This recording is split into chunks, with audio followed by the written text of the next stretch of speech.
The way I like to do my borders, my outer borders, is to cut along the lengthwise grain.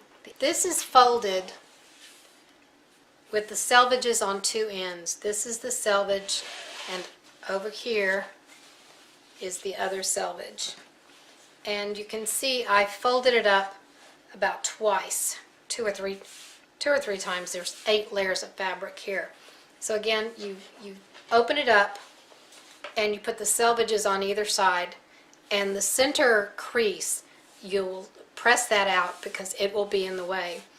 And this method works for borders. You can cut your borders and your binding out of here at the same time, and it works for borders cut up to 8 inches wide. You can still get, you're going to cut 4 strips for borders and 4 strips for binding. So in this case, we're going to make our borders 3.5 inches cut.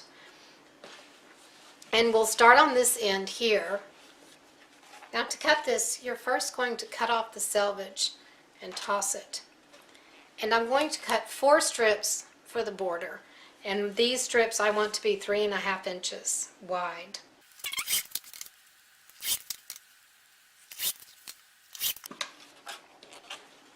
Now we have our 4 border strips cut, and we're going to cut our 4 binding strips.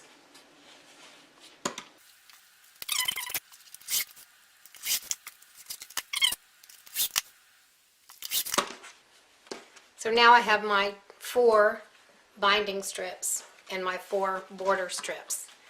And you'll see the rest of the fabric, we have a good 20 inches left.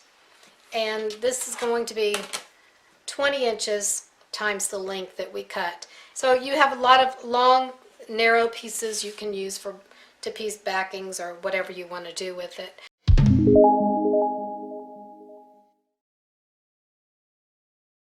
Now from this point, what you do is you take your border strips, and first you'll measure the 2 sides and cut 2 of these to the same length and attach to the sides.